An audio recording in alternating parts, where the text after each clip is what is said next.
Bien, continuamos, compañeras y compañeros, gracias por estar por acá. Entonces estábamos hablando de la gran importancia de estos talleres de imprenta que van a difundir las ideas del humanismo.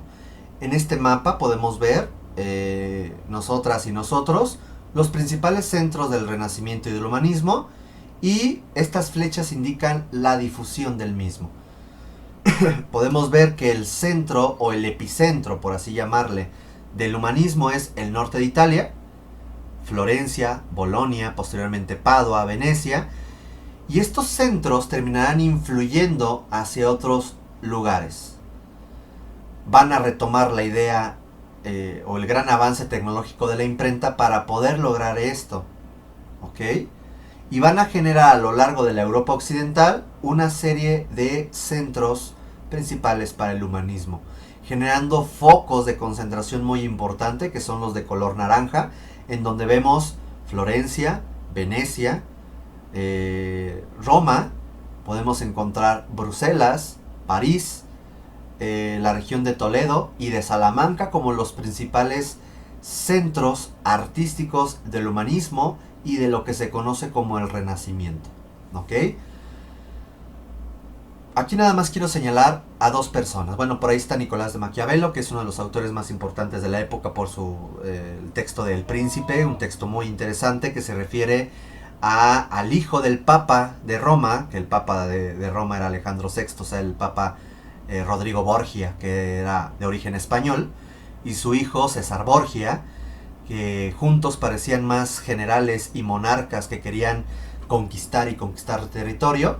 Y bueno, pues el príncipe, que se refiere al hijo del Papa Borgia, pues se refiere a eso, el libro de Maquiavelo. De ahí la idea de ser maquiavélico, etcétera. Un libro muy importante para Occidente. Bien, vamos a encontrar a dos personitas que había mencionado, Erasmo de Rotterdam y Tomás Moro.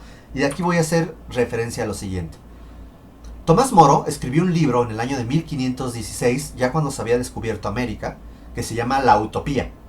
Hoy en día, si hablamos de la utopía, nos refiere a cosas que no se pueden hacer. Es algo utópico, ¿ok? La utopía, en este libro, se refiere a un país que se ubica en una isla, y quiero que vayan imaginándose esto y ustedes piensen en a qué modelo les pudo haber recordado a los humanistas que habían leído este libro. Es un país que se ubica en una isla, en el que no existe nada privado, todo es común y por lo que nadie carece de nada. Sus habitantes son ricos aunque nada posean. Todos sus habitantes alcanzan la felicidad por la organización del Estado, sociedad idealizada. Tiene un modelo para aquellos laicos que, queriendo vivir en medio del mundo, buscan transformarlo y llevarlo a Dios. Además, es una comunidad pacífica, democrática, donde los senadores son los que organizan la vida en sociedad. Tiene una base patriarcal, ciudades-estado, o sea, ciudades, digamos que con cierta autonomía entre sí con las demás. Sociedades rurales urbanas, no existe el dinero. Órale, eso sería muy interesante. Hay horas recreativas, así como hay horas laborales, y hay una libertad de credo. Ok, eso hoy en día nos lo cuentan y decimos, bueno, eso es imposible, esa es una utopía. Pues justamente de ahí viene el concepto de utopía. Ahora, imagínense para las personas, este señor Tomás Moro jamás fue a América, pero las ideas que se decían de las personas que habían llegado a América comenzaron a gestar parte de la utopía. Las personas que leían esto y se imaginaban que de pronto en América, como una enorme isla, o caso específico, Tenochtitlan, una isla que se encuentra en un lago con ciertas características, sí, esta idea de que pues sí, no había el dinero, era un trueque. Claro, esta idea de comunidades pacíficas, etcétera, es algo muy idealizado, pero de pronto imagínense para esas personas que digan, oye, es que ahí hay una isla enorme, o una isla más chiquita. Los primeros frailes que llegarán a Mesoamérica son humanistas y conocerán la utopía. Y de pronto verán la posibilidad en Mesoamérica de poder intentar echar a andar este tipo de ideas de la utopía. Hubo la intención. ¿Se logró? Esa es otra historia. Otro libro importante será el movimiento que se genera a través del erasmismo, Erasmo de Rotterdam. Este señor tenía una gran aceptación en los círculos intelectuales de la aristocracia y el clero, de la burguesía. Este señor criticaba las prácticas inmorales y corruptas del clero, específicamente el clero secular. Digamos que el clero regular se salvaba un poco, pero no estaba exento a la crítica. Buscaba un cristianismo puro, buscaba el pacifismo, el amor y la comunión, exaltaba las virtudes de la sencillez, la intimidad, la humildad, la caridad, el amor y la vuelta al espíritu evangélico. Cristo lo considera como un modelo arquetípico de la perfección del hombre. Sí, este tiene un sesgo muy androcéntrico y de gran influencia en España, entre 1527 y 1532. España, bueno, sería importantísimo dentro del contexto intelectual español. Erasmo de Rotterdam también sería una lectura obligada para los humanistas y el clero regular también conocía a Erasmo de Rotterdam. Por eso de pronto el clero regular de pronto se convirtió en un poco una molestia para el Papa, porque eran los más críticos, eran los que de pronto ponían en tela de juicio algunas cosas.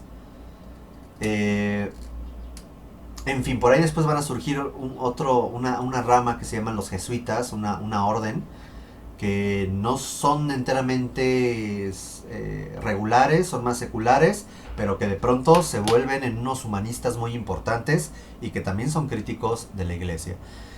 Por ahí vamos a ver más adelante la idea de cuando la cristiandad se divide en protestantes y católicos. Bueno, Erasmo de Rotterdam, si ser propiamente un cristiano protestante, él estaba hablando que la iglesia estaba teniendo excesos, que teníamos que regresar a lo original. Ahí hay un antecedente. Y bueno, esto va a ser muy importante porque un fraile agustino, que sería Martín Lutero, sería el que pondría en jaque a la iglesia, iniciando el protestantismo. En fin, vamos a continuar. Generalidades y etapas. El Renacimiento, ¿qué rayos es? El Renacimiento es una manifestación artística que nace en la ciudad de Florencia a consecuencia de las ideas intelectuales del humanismo. El humanismo es la base para entender el renacer de las artes. Y a ese renacer de las artes se le llama Renacimiento. El Renacimiento tiene dos etapas principales. El llamado primer Renacimiento, que lo ubicamos en el siglo XIV y que es un fenómeno netamente italiano, que en Italia se le conoce como Quattrocento, porque se ubicó en los años 400. Entonces se le conoce como Renacimiento, primer Renacimiento o como el Quattrocento. Es lo mismo, ¿ok? Para finales del Quattrocento, este fenómeno italiano se difunde por el resto de Europa. Pero Europa se encontraba en un esquema gótico y muy tardíamente va aceptando el Renacimiento, no tanto en su lenguaje arquitectónico religioso, pero sí en el aristocrático y burgués. Comienza a retomar el poder, el Estado, los nobles, el lenguaje humanista. Y eso lo vamos a ver hasta el siglo XVI, o sea, los años 1500, que en Italia se le conoce como Cinquecento. El Cinquecento será la segunda etapa de este Renacimiento, en el cual ubicamos el llamado Alto Renacimiento y el manierismo. De ese hoy no vamos a hablar. Vamos a hablar nada más del Quattrocento. ¿Ok? Podemos entender que Florencia será la cuna del Quattrocento y vamos a tener a grandes mecenas como la familia Medici. Una familia que generación tras generación, Giovanni, Cosmi, Lorenzo de Medici, van a comenzar a ser mecenas de muchos artistas. Uno de los principales artistas es Leonardo da Vinci, que conocemos la importancia de este personaje. Esto había mostrado, perdón, la clase... Ay, estoy tartamudo, disculpen ustedes. Se los había mostrado en la sesión anterior. Y podemos ver cómo dentro de la Baja Edad Media, aquí está el gótico que duró bastantes años, casi 400 años. Vemos como el gótico en una etapa llamada flamígera, que es una etapa tardía de la arquitectura gótica, que se desarrolla entre el siglo XIV y siglo XV, vemos que surge el Renacimiento. O sea, el Renacimiento surge en paralelo al gótico tardío, pero el Renacimiento tiene un foco específico, mientras que el gótico tardío ya estaba generalizado. Es más, ya comenzaba también su declive. Tenemos una etapa gótica previa italiana llamada el Duecento y el Trecento, así se les ubica estos periodos en Italia, pero será en el 400 y el 500 en donde esta tendencia llamada el renacer de las artes, el renacimiento, gracias al humanismo, comienza a gestarse. Vamos a tener que en el 400 los Medici y Florencia serán los principales mecenas y el principal centro cultural, y se va a dar un gran impulso al Tratado de Vitruvio y la influencia grecorromana. De Vitruvio vamos a hablar la siguiente sesión. Mientras que en el 500 vamos a tener a Roma y a Venecia como los focos culturales del Renacimiento del siglo XVI. Y ahora los papas se van a convertir en el principal mecenas. Y los papas utilizan al Renacimiento como una propaganda. Y ya se comienza a hablar de que se ha alcanzado la perfección. Algo que ni los griegos habían alcanzado, ni los romanos. Se dice, por ahí un señor llamado Giorgio Vasari va a decir que ya se alcanzó la perfección. Y que por ahí ciertos artistas llegaron a la perfección. Pero de todo esto platicaremos en otra sesión. ¿Qué pasa con el 480? El 480 comienza a gestar entre ellos, hablando primero desde un enfoque o desde una escala de aproximación mayor que es la ciudad, a tratar de buscar un modelo ideal. No significa que hacen nuevas ciudades, ni que destruyen la ciudad existente. Comienzan a ajustar la ciudad según esta ciudad ideal. Spoiler. ¿En dónde tú puedes ir a generar una ciudad ideal desde cero? Y que puedas echar o que puedas aplicar todas las ideas humanistas, pues en lugares donde no hubiera ciudades. Y América será visto así por los humanistas, un lugar donde se podría experimentar los modelos ideales de la ciudad y la arquitectura. Lo vamos a ver también eso más adelante.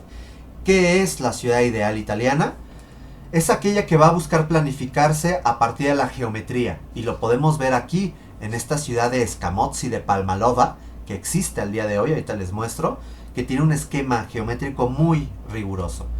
La búsqueda compositiva, el juego de perspectiva, la relación plaza-edificio, calles amplias con un remate visual, énfasis del espacio público que en la Edad Media no había, relación con el paisaje natural y el paisaje que te rodea, el empleo de jardines, saneamiento de la ciudad, el manejo de agua, el manejo de una buena ventilación, etc. Surge la idea de la ciudad ideal que fuera igualitaria e intelectual. Pero también a partir de esto surge la idea de las ciudades fortaleza. Aquí vemos una ciudad ideal y vean su arquitectura, como de pronto nos recuerda un poco a la arquitectura romana, a la arquitectura utilizada por los tolos, que son templos romanos, o estos edificios de varios pisos llamados insulae, que son también parte de la arquitectura romana. O vemos en esta otra pintura algo que nos recuerda al Coliseo romano, a un Arco del Triunfo, y a otros edificios que ya tienen un carácter más habitacional, más palaciego, las esculturas, las columnas, las plazas, las fuentes. Vean cómo este lenguaje romano se comienza a considerar como un lenguaje ideal dentro de las ciudades. El jardín italiano, que sería uno de los precursores del gran manejo y la importancia del jardín, no porque antes no le existiera, pero el jardín medieval era prácticamente inexistente. Se ubicaba en los huertos y en los jardines de los conventos, de los monasterios. Pero el jardín, por ejemplo, en la domus, en la casa romana, era indispensable.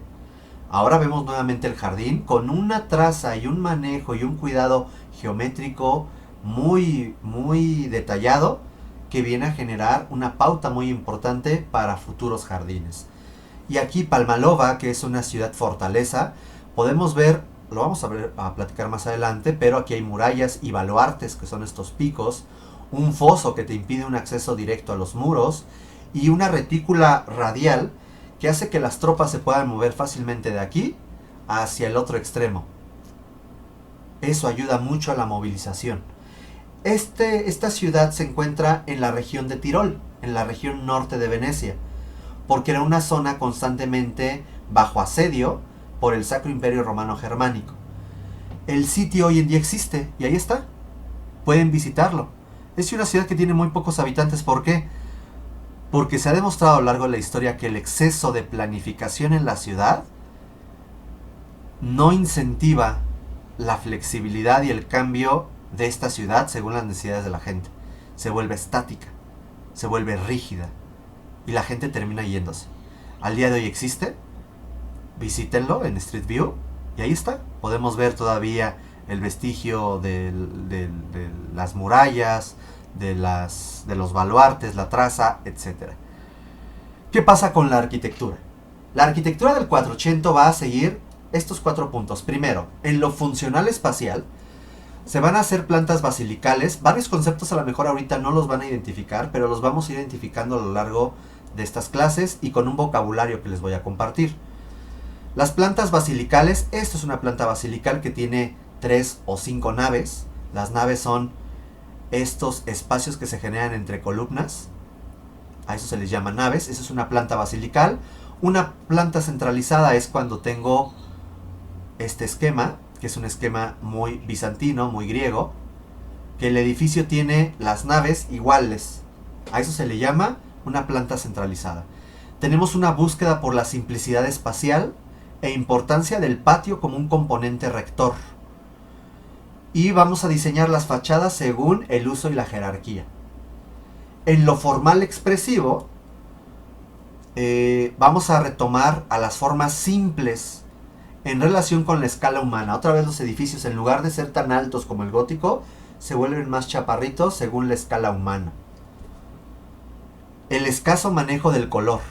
Había la concepción de que el manejar colores blancos o colores fríos, como en el caso de escalas de grises, o colores sepias, era lo que debería de identificar la arquitectura renacentista. Un empleo de proporciones y de racionalidad matemática en el lenguaje compositivo. Las matemáticas serán fundamentales para entender esta arquitectura. Vamos a encontrar una horizontalidad en las fachadas, o sea, las fachadas tienden a ser más chaparritas, y un uso indistinto de frontones, torres y arcos del triunfo. Insisto, lo vamos a ir viendo poco a poco estos términos. En lo estructural constructivo se emplea mucho el arco de medio punto, que es este famoso arco, columnas, pilastras, las órdenes clásicas, que es jónico, dórico, corintio, toscano y compuesto. Vamos a ver la orden gigante, ahorita vemos qué es eso, entablamentos, empleo de casetones en bóvedas de cañón corrido con cubiertas a 2 aguas de madera, cúpulas sobre pechinas, arcos torales y semisferas. Ahorita iremos viendo algunos de esos conceptos. Se impulsa la orden gigante y el material se utiliza mucho la piedra en sillares, o sea en bloques, como si fueran grandes bloques, madera, tabique y recubrimientos en mármol y estuco. El estuco es cal, agua y arena para generar un recubrimiento en los muros. Se utiliza la argamasa para pegar los bloques. Usos de bronce y cerámica en detalles arquitectónicos.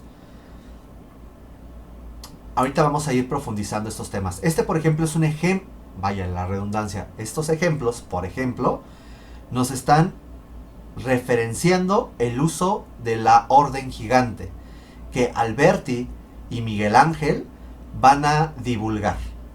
¿Qué es esto? En lugar de que la columna llegue nada más de aquí a acá, va a llegar de aquí hasta el siguiente cuerpo. Recordemos que cada uno de estos elementos divide a las fachadas en cuerpos. Entonces tenemos un cuerpo, dos cuerpos y el tercer cuerpo considerado un remate. Entonces vean cómo la columna, que además es de grandes proporciones, a partir de un pedestal, su basa, su fuste, su capitel y su entablamento, eso se llama entablamento, llega desde el piso 1 o el cuerpo 1 hasta el cuerpo 2. Eso es una orden gigante. Esta es la fachada del acceso de San Andrés de Mantua, de Alberti, en donde también vemos una pilastra. ¿Qué es una pilastra? Una columna que está ahogada en el muro. Cuando esta columna está más del 50% ahogada, o a veces nada más indicada, como el caso de esa fachada, se les llama pilastras. Esta pilastra inicia igual desde el cuerpo 1 hasta el remate del cuerpo 2, que además vean como el arco también va del primer cuerpo al segundo cuerpo. Es un arco de medio punto y tiene una bóveda de cañón corrido casetonado, o sea, tiene estos huecos en el intradós para aligerar la carga. En la parte superior, como remate de las pilastras, tenemos un entablamento que se forma por tres partes. A esto, que se le ven unas bandas que se llaman platabandas, que forman una arquitrabe. En la parte de arriba un friso, que es esto que estoy rayando aquí, esto se llama friso. Y finalmente un cornizamento, perdonen ustedes. El cornizamento son una serie de molduras que fungen como transición entre la fachada y el remate final. ¿Cuál es el remate final? Un frontón. El frontón triangular. Dentro del cual encontraremos un tímpano, en el cual podemos encontrar esculturas, relieves, ventanas, etc. Esa es la generalidad de una fachada. Ahora, la decoración busca ser sencilla y sobria. Sin embargo, no significa que no haya decoración. Vamos a encontrar el empleo de grutescos, que son elementos vegetales y elementos naturales, cenefas, que serán líneas en el sentido vertical o horizontal de decoración, guirnaldas, como esta que estamos viendo, que puede ser dibujada o esculpida, tallada, medallones, como estos, que también se les llaman tondos, que se suelen encontrar en las esquinas de los arcos. Estas esquinas se llaman albanegas. Les muestro una albanega. Este triangulito que está aquí se llama albanega. Sobre todo en las albanegas se encuentran los tondos o medallones. Algo muy representativo del Renacimiento será los almohadillados. Este manejo en fachada, en donde se enfatizan los sillares, a propósito, se les llama almohadillados. Los candelieri, que son estas decoraciones con forma de candelabros, vean, aquí está. Los putti, que son también conocidos como angelotes o amorcillos, que son estos pequeños niñitos que se empiezan a representar en la escultura, en la pintura, en la arquitectura, que son muy característicos de la decoración renacentista. Si hablamos de la expresión artística va a evocar a lo antiguo, la búsqueda de la imitación de la naturaleza para buscar la perfección. Se maneja la perspectiva gracias a Durero y Alberti como grandes precursores y teóricos del tema de la perspectiva, que antes no se manejaba. Y en esta pintura de Masaccio podemos ver cómo aquí está el manejo de la perspectiva, algo que, insisto, antes no se manejaba. La antropometría, la importancia de la escala humana, el uso de la luz y temas profanos y clásicos, desnudos, como una belleza idealizada, ecuestres, mitología, religiosos, bulto, retrato, etc. Y el manejo de la pintura al fresco y al temple. Al fresco es que pintes o apliques pigmento al muro antes de que se seque, y el temple es cuando tú utilizas el pigmento mezclado con algún tipo de resina, de aceite, para formar una especie de óleo y pintar sobre el muro. Son dos técnicas diferentes. Principales representantes: Leonardo da Vinci, Donatello, Masaccio, Fra Angelico, Verrocchio, Sandro Botticelli. Vamos a ver algunas pinturas sin hablar de más, por el tiempo se nos está acabando. Encontramos a Donatello como uno de los principales representantes de la escultura. La escultura exenta, o sea, de bulto, como esta que no está pegada a un edificio, en la Edad Media se abandonó. Nuevamente retomamos la idea de la escultura. Las pinturas de Fra Angelico con temas religiosos, de Verrocchio, escultura y pintura, Encontramos esta impresionante perspectiva que es la Lamentación sobre Cristo muerto de Andrea Mantegna, en donde vemos la perspectiva que se le llama en escorzo. Va a ser un tema muy importante en la pintura renacentista. Piero di Cosimo, vemos la primavera de Botticelli, vemos el nacimiento de la Venus con un claro manejo de la ginecolatría, las ciudades idealizadas y los temas religiosos, etc. Principales exponentes de la arquitectura renacentista. Vamos a tener varios. No, en este periodo no se encuentran, no se identifican arquitectas del 480. El papel de la mujer en la pintura, específicamente en la pintura, la vamos a tener a partir del siglo XVI, lo cual platicaremos más adelante.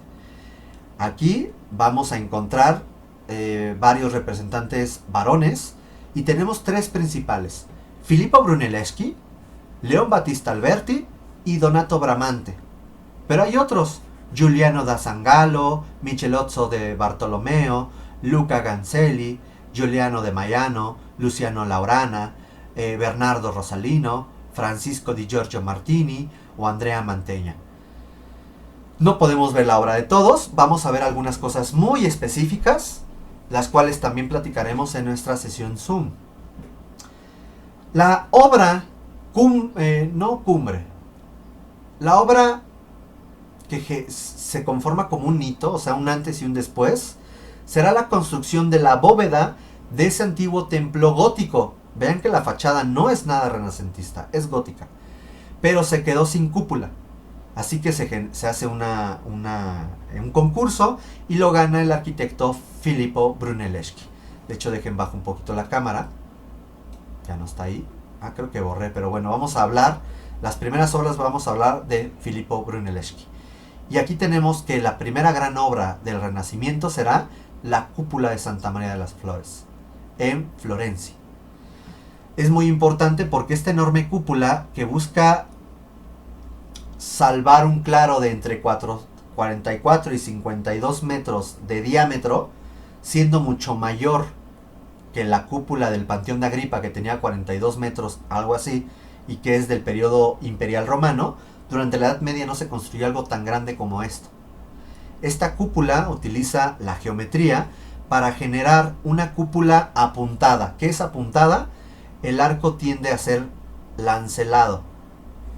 ¿Qué es una bóveda? Es un arco que empieza a girar y te genera un intrados y un extrados.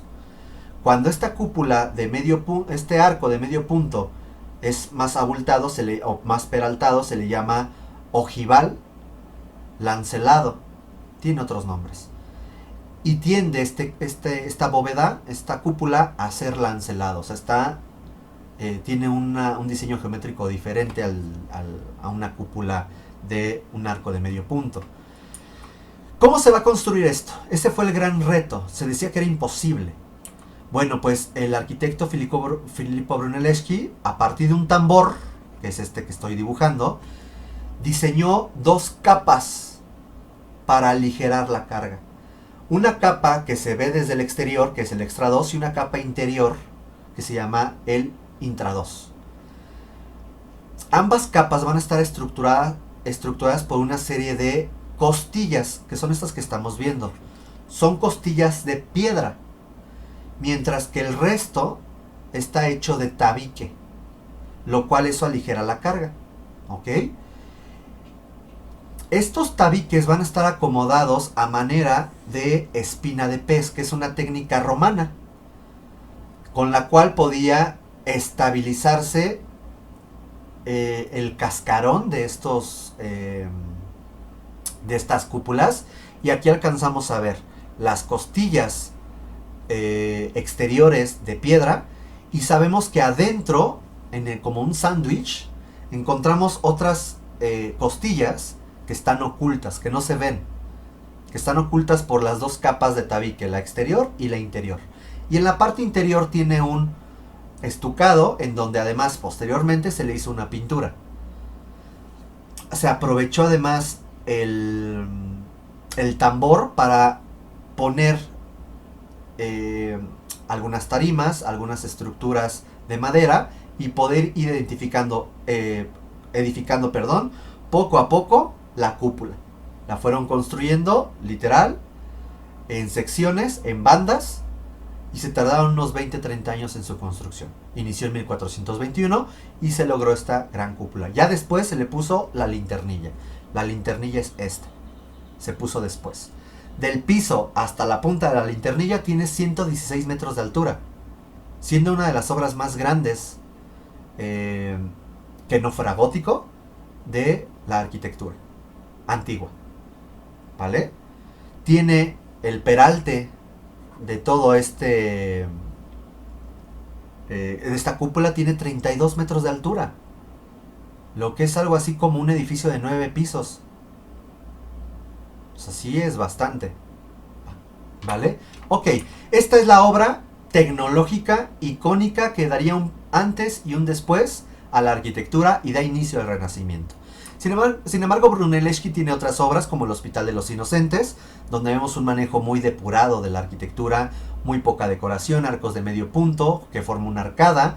En la parte interior vemos que hay bóvedas, este es otro arco, y la parte superior es una bóveda curva que se le llama bóveda vaída o bóveda de pañuelo.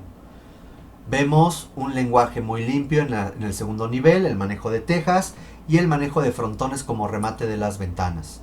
Vemos la iglesia de San Lorenzo y aquí podemos ver un esquema de la geometría y la relación que se busca a partir de la proporción, del número áureo, que comienza a generarse en el diseño de la arquitectura.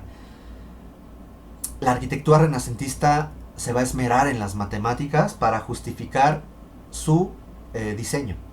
¿Ok? Encontramos aquí una de las iglesias, nada que ver con el gótico, y es una escala más chica. Vemos la iglesia del Santo Espíritu con una fachada limpia. Vemos un manejo interior que nos recuerda a las iglesias paleocristianas, que tiene, o sea, el paleocristianismo, recuerden que es final del periodo romano, con este manejo de arcadas. En la parte de arriba un plafón artesonado para que no se vea la estructura. Vemos la capilla Pazzi, en donde es una capilla de una planta central, coronado por una cúpula sin tambor. Vean, estos se llaman arcos torales, que son los que cargan las cúpulas. Esta transición triangular y curva se le llama pechina. Y luego viene un tambor, en este caso no hay tambor, en este caso viene una transición. Un elemento que por fuera se ve como una torre, por dentro podría entenderse como un tambor, por donde entra la iluminación, pero del mismo nacen las costillas de la bóveda. Y al final tiene un óculo, muy romano. ¿Ok? Entonces aquí hay una cúpula. Vemos, en el caso de León, siempre pongo Bautista, es León Battista Alberti. Vemos en el caso de algunas de sus fachadas. Esta es la fachada de Santa María Novella. Vemos también el manejo plástico de las fachadas. Ya me estoy pasando de tiempo, voy a ir concluyendo. El manejo plástico de la fachada, vean cómo todo el edificio es gótico. Un gótico muy sencillo que nos recuerda más a un románico que a un gótico. Una fachada totalmente diferente en el manejo de materiales, en la intención, en el diseño, porque aquí podemos ver toda la geometría empleada para el diseño de la fachada. Había una preexistencia, o sea, había una fachada previa, la cual la remodeló y le dio una nueva cara. La fachada de Santa María de la Novella es uno de los edificios más representativos del Renacimiento. Encontramos la iglesia de San Andrés de Mantua, que es impresionante, sí, la fachada, pero por dentro, vean, nos recuerda a las grandes basílicas y a los grandes termas del Imperio Romano, que eran edificios que tenían una nave central con una bóveda de cañón corrido, casetonado, impresionante, y a los lados, a manera de espacios adyacentes, también espacios coronados por una bóveda de cañón corrido, casetonada. Y se vuelve impresionante el manejo espacial y arquitectónico de este edificio. Otros de Alberti. Alberti sería además el gran teórico y tratadista de la arquitectura que veremos la siguiente sesión. El templo de Malatestiano de Rimini, que está incompleto, se puede ver una influencia muy similar a Novella, la iglesia de San Sebastián en Mantua, la Logia de Rucellai de Florencia o la Basílica de la Santísima Annunziata de Florencia. Vean cómo tienen un lenguaje similar. Hablando de Alberti en uno de sus palacios más importantes, que es el Palacio Rucellai, vean ese palacio es muy representativo del Renacimiento. Con esto vamos a ir cerrando la sesión. Podemos ver que los palacios tienen 3 niveles. Estos 3 niveles van a tener columnas o pilastras que van a representarse con una orden diferente. ¿Qué significa eso? Vamos a tener pilastras dóricas, jónicas o corintias siguiendo el Coliseo romano. Significa que el basamento va a tener el basamento será una planta de servicios, cocinas, almacenes, con muchos almohadillados por lo general, y siempre utilizarán el orden dórico.